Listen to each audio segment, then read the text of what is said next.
आम तौर पर लोग यही समझते हैं कि छाती में दर्द होगी तो हार्ट अटैक होगा। आपकी नाभ से ऊपर कहीं भी दर्द हो सकता हार्ट अटैक की वजह है। यस, दोनों हाथ से रखते हैं ठीक है मरीज की छाती के ऊपर, यहाँ पे, ठीक है और आप उसको जोर जोर से प्रेस करते हैं। ठीक है ऐसे ओके इतना प्रेस करेंगे 1 मिनट में 100 से 120 मरतबा। अगर खुदा ना खासा कोई बंदा इस तरह की कंडीशन के अंदर है, अगर आप जोर लगाते हैं आपकी पसलियां टूट जाती हैं, टूट जाए। जो डायबिटीज़ के पेशेंट्स हैं उनका हार्ट अटैक के साथ भी कोई कनेक्शन है? शुगर के मरीज़ को हार्ट अटैक जल्दी हो सकता है, ये भी कोई है कहानी? देखिए, शुगर का मरीज और हार्ट अटैक का डायरेक्ट कनेक्शन है। मैं समझता हूँ कि ये एक ही चीज के दो रुख हैं। ओके। जिसको शुगर हो जाती है ना, हुँ, उसका क्लॉक शुरू हो जाता है।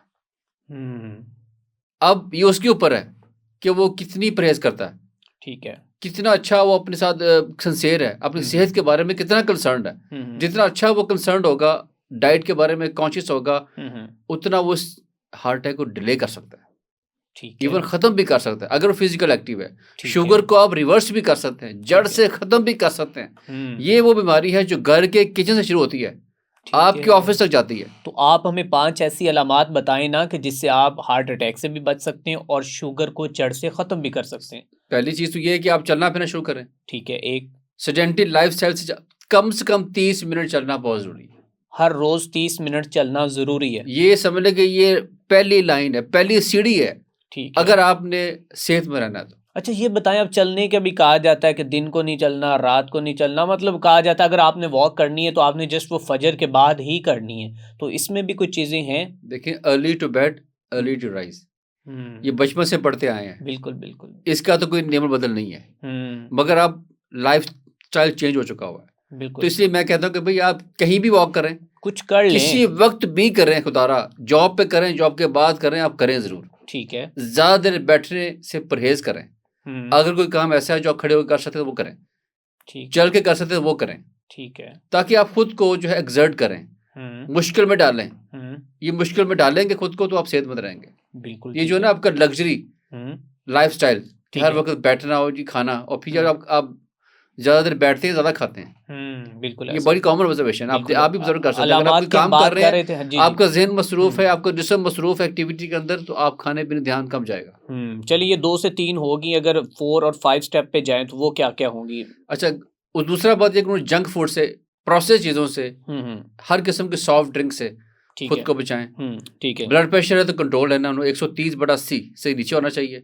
ठीक है। शुगर है तो वो उनकी वो कंट्रोल होनी चाहिए। हुँ, हुँ, और ये जो है ना 4 सफ़ेद चीज़ें, हुँ, हुँ, ये ज़हर हैं। ठीक है। मैदा, चावल, हुँ, ठीक है, घी, हुँ, ठीक है, ये तमाम चीज़ें, प्रोसेस चीज़ें ना, हर ये खतरनाक है। गंदम के बगैर भी इंसान ज़िंदा रह सकता है। ठीक है। तो ये इन चीज़ों को आउट करें। चीनी जो है ना, समझ लें, ये अब चीनी ये ऑब्वियस ये भी सफ़ेद है, हुँ, नमक भी सफ़ेद है, हुँ, मैदा भी सफ़ेद है, घी भी हुँ, सफ़ेद है। ये हुँ, 4 सफ़ेद जो है ना, इनको आपने मिनिमाइज़ कर दें, कट डाउन कर दें। हुँ, आप आएँ प्लांट बेस्ड डाइट के ऊपर। ठीक हर है। वो चीज़ जो पौधों से आ रही है, वो हुँ, आपके जिस्म के ऐन मुताबिक है। हुँ, और हर वो चीज़ जो दूसरे किसी समझ लें कि जानदार चीज़ से आप हासिल कर रहे हैं, जैसे गोश्त है, हुँ, उसका आपने इत्तेदाल रखना है।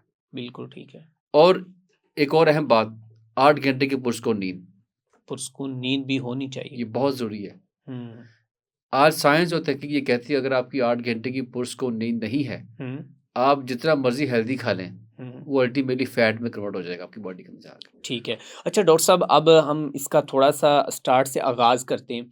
एक नौजवान है उसकी उम्र जो है तकरीबन 25 से 35 तक है। जी। अब उसको हार्ट अटैक अभी हुआ नहीं लेकिन अलामात उसमें ज़ाहिर हो रही हैं। कभी उसको पेन हो रही है, कभी क्या हो रहा है। एक तो ये अलामात चले मैं तो जानता हूँगा, मैंने थोड़ा बहुत इस पे वर्क किया होगा, रिसर्च की होगी लेकिन बहुत से लोग जो हैं, बहुत से नौजवान नहीं जानते कि अगर उनके लेफ़्ट साइड पे पेन हो रही है या उनका सर को दर्द हो रहा है, शदीद सर दर्द हो रहा है या फिर उनका सर चकरा रहा है, उनका बीपी कभी लो हो रहा है, कभी हाई हो रहा है, वो इसको बड़ा इन सिम्पटम्स को बड़ा वो ईज़ी लेते हैं। वो कहते हैं कोई मसला नहीं यार, वो एंटीबायोटिक्स खाते हैं, चलें जी सब कुछ ठीक हो गया। तो मुझे ये बता दें ताकि लोग इसको आसान प्रोसेस से समझ सकें कि हार्ट अटैक कब आपके घर के दरवाज़े के बाहर मतलब आ चुका होता है, आप समझते हैं कि भई अब इसके बाद इस शख्स की ज़िंदगी जो है वो बहुत मुश्किल है। देखें, सीने में दर्द, आम तौर पर लोग यही समझते हैं कि छाती में दर्द होगी तो हार्ट अटैक होएगा। हुँ, मैं आपको बताऊँ, आपकी नाभ से ऊपर कहीं भी दर्द हो सकती है। हार्ट अटैक की वजह से। यस। अच्छा, ये वो मिथ गई कि अगर आपको यहाँ पे दर्द हो गया और बैक साइड पे दर्द होगा तो देन आपको हार्ट का इशू, ये अदरवाइज क्लासिकल नहीं। सिम्टम है, ये क्लासिकल है, ठीक है। मतलब ये टिपिकल सिम्टम है, बहुत थोड़े लोगों में ही आते हैं। ठीक है।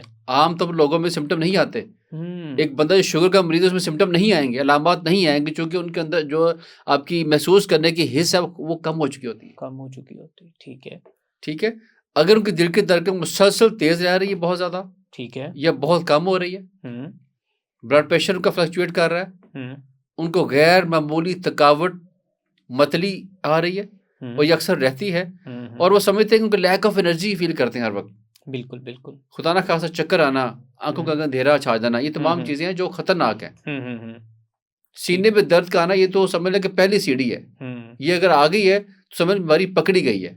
इसके अगर बाद में सबसे जो खतरनाक अलामत है वो है सांस का फूलना।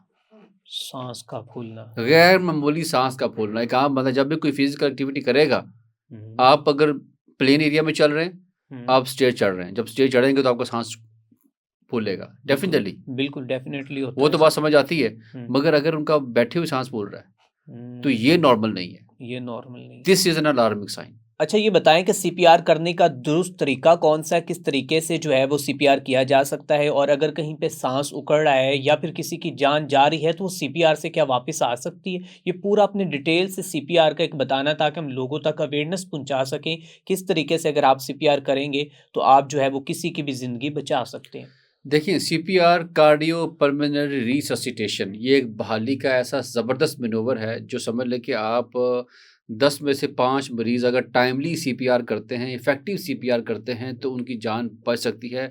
बचने के चांस, जितना आपका सक्सेसफुल सीपीआर होगा और जितना अर्ली सीपीआर होगा, ये 2 चीज़ें बड़ी इंपॉर्टेंट हैं। ठीक है। अगर ये 2 चीज़ें हैं तो समझ लें कि आप 50% लोग बचा सकते हैं।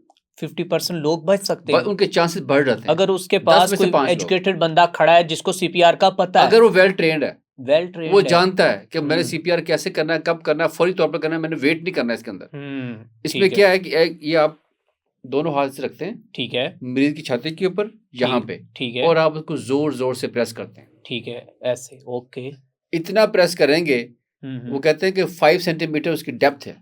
ओके, ठीक है। 1 मिनट में 100 से 120 मरतबा।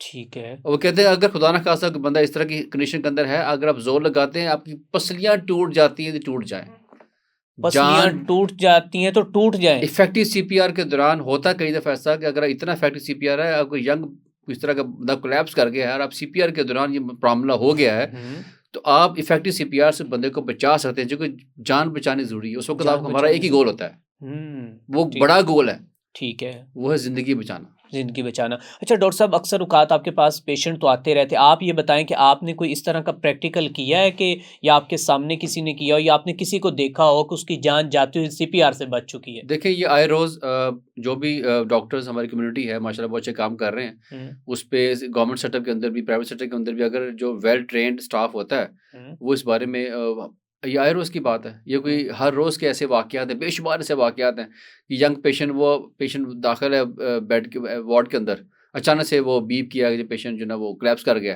तो चूंकि वो लोग वहाँ ट्रेंड होते हैं, इसे कहते हैं इन हॉस्पिटल कार्डियक अरेस्ट।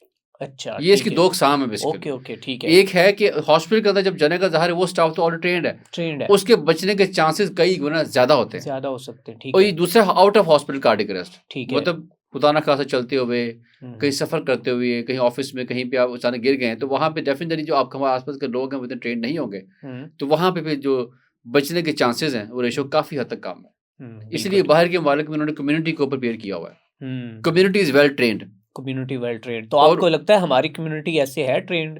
नहीं, मेरा ख्याल है कि अब वक्त आ गया है, अवेयरनेस कि है, हमें ये अवेयरनेस देनी पड़ेगी सीपीआर की। आपने देखा गुज़श्ता दिनों में एक स्कूल टीचर जो है वो लेक्चर के दौरान अचानक गिर पड़ते हैं, लेकिन बदकिस्मती से जो वहाँ पे स्टूडेंट्स है वो तमाम लोग उस तरह से प्रिपेयर नहीं थे। अगर सीपीआर दिया जाता तो क्या उस शख्स की जान बच सकती थी? शायद बच जाती। ज़िंदगी बहुत अल्लाह के है, वो तो अल्लाह के हाथ में है, मगर एक वो चीज़ जो आपके हाथ में है वो आप कर सकते थे। ठीक है, तो ये चीज़ है कि अभी कम्युनिटी लेवल के ऊपर हमें आम शहरियों को भी सीपीआर के बारे में उनको ट्रेन करने की ज़रूरत है, जो कि सिलसिला शुरू होगा स्कूलों से, और हर ऑफिस के अंदर भी ये तमाम चीज़ें होनी चाहिए।